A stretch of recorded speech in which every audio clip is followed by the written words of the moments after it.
Have you guys seen the 5 Minute Crafts Metaverse singer? My name is Polar, and I'm a metaverse-born singer, dancer, and influencer. Literally, I'm not making a joke about how she looks like somebody's avatar they made in 5 minutes. This is literally a project from the Soul Publishing who makes 5 Minute Crafts.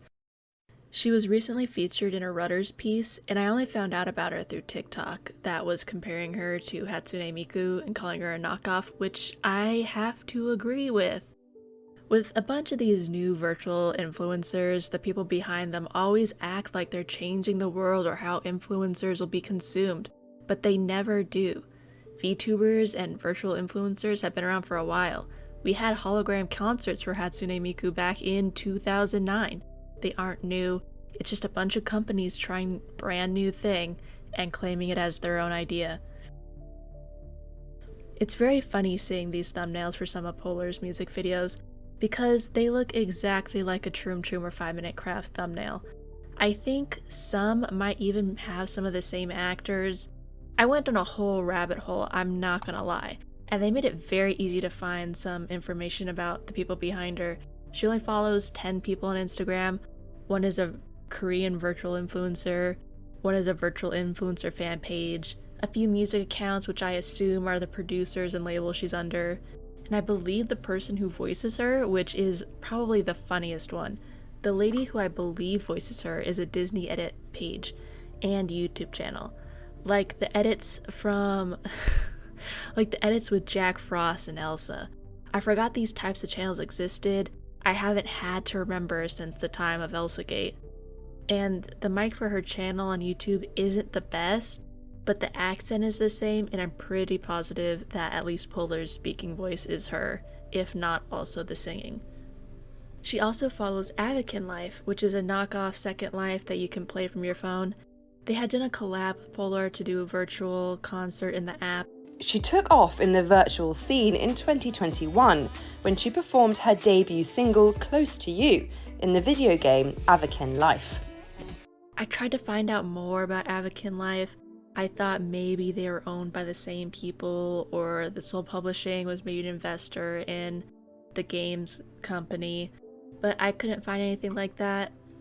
The game company only has like 2 games, and Avakin Life is apparently the biggest one. According to Crunchbase, they have 50 plus employees, so I guess it's a pretty big game, and I found that people make pretty good money creating content for it. I also found out, though, that there was some drama behind the game. Apparently, they have some drama where POC players and influencers who would point out the problem with makeup and accessories not fitting darker-skinned avatars would get pretty much banned from the game. There was also complaints about higher-ups in the company with things like crunch and other video game-related problems that companies tend to have. Another connection between Avakin Life and Polar is that I saw a lot of Avakin Life influencers posting TikTok dances that have nothing to do with Polar, but it's still tagging her. I don't know much more else about the company, and quite frankly, it doesn't really have much to do with the rest of this video. If you'd like to know more, I'm sure there's a lot more people who do know more. I think the way that the Soul Publishing talks about Polar is very telling. Polar is a singer who represents the teenage rebel, relatable to the young audience.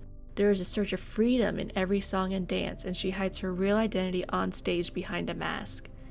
You can tell they're trying to go for more of a teen crowd. I guarantee the mask is because they didn't want to animate her mouth. Her description also sounds kind of like Hannah Montana with her hiding her identity on stage, which she obviously doesn't have to do because she's already somebody's alter ego. She pretty much has an e-girl, almost girl crush K-pop idol style to her, so she's a little bit edgier, but I doubt she has any non-children fans at all. Her account activity is very suspicious. Her first video showed up 10 months ago, and all of them had crazy views. The first video had 259k views, and then the second one it had 7.4 million. That just doesn't seem like natural growth to me. And you can see that from the fact that on the Spotify the song only has 1,000 67,000 listens.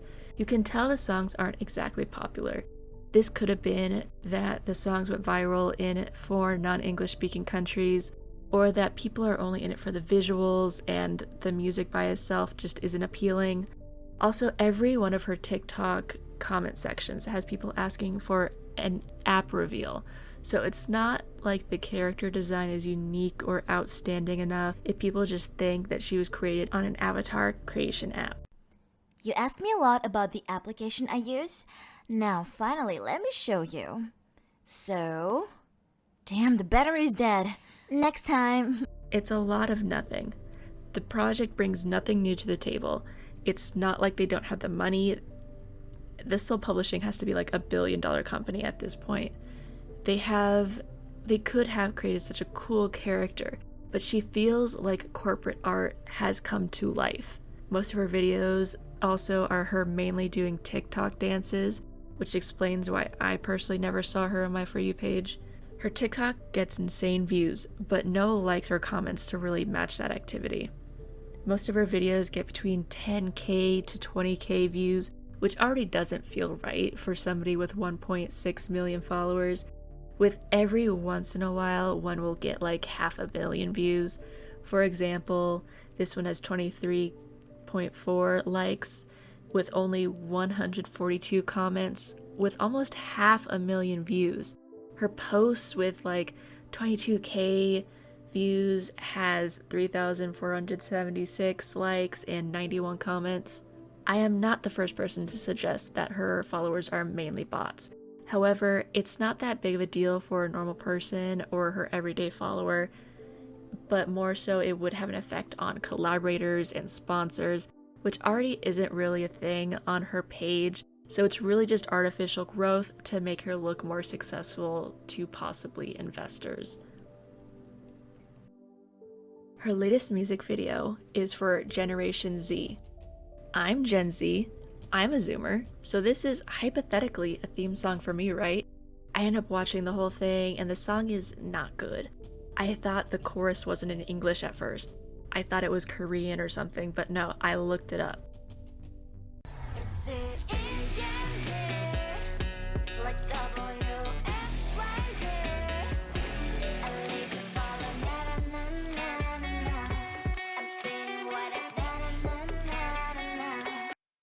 You could have made her sound like anything, but you chose unintelligible.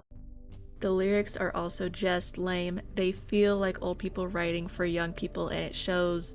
Like, what do all self-empowerment anthems have? And then they put it in. Like, if you're in Gen Z, like WXYZ, I'll follow your lead. I'm seeing what I got. It's just a bunch of nothing. You guys want to see one of the big brains behind her? We are always looking at different possibilities. So, in London, recently ABBA did a series of concerts where there were a hologram on stage, and we think that that's totally possible to bring also Polar to the real world. This is the vice president of the Soul Publishing, and he pointed to the ABBA hologram concerts as a possibility for Polar moving forward. Again, Miku would like a word. He also said that because she's a digital artist, she's more fluid than real artists. In this way, when we see how people interact with Polar and discuss with her and discover her personality and songs, that I think it will be much more fluid in terms of the virtual artist and the real artist. And maybe you will not always know with virtual, or if you're in front of the virtual artist or the real artist. That just means that she will change with trends. That's it. She's a cash grab by a company who makes content for children, period. At the end of the day, I feel bad for actual artists who have to go up against this kind of thing. But Spotify numbers show that you would have better luck going viral on TikTok than trying to manufacture a character for people to love. I really didn't know how I was going to end this video, because I know I have deeper thoughts and feelings about these digital influencers and musicians, but I would need to go into like a deep depth dive into my views on automation and capitalism, which nobody signed up for. It's boring. I get it. There are much better video essayists that talk about it, I'm sure. But with this new AI rapper that just dropped a new song that collaborated with real people, I felt this kind of weird existential dread. I doubt that FN Meka is fully AI like they claim him to be. It's probably AI, coming up with some of the lyrics or some of the beats, and then people behind the scenes cleaning it up. Like, it's definitely a real person who's doing the singing, we know that for a fact. But there's also just this line between them with the green hair being a theme. It's so bizarre to me. What's with all these fake people putting out music right now with the green hair? I don't know. I think the weirdest part and the most concerning part to me is when these fake people try to act like they're more human. I just want to remind you that they have teams of people and companies behind their every move. There's also this weird thing where a lot of the digital influencers resemble or are supposed to be people of color, yet they are almost all made by white people. It's very strange.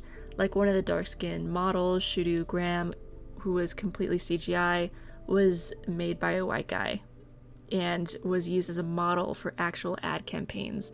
When FN Meka is saying the N-word, just remember that Anthony Martini is probably the guy who created him. Or like when little Michaela came out with her #MeToo story, and it was all fake and made up around the fact that she was a CG character, and the person kept on touching her, asking her if she was real or not. It was completely made up in order to glom onto a trend. And it's weird. All these stories are made up by someone or teams of someone. They follow trends and try to make you pack bond with something that is there to harvest your clicks and your money.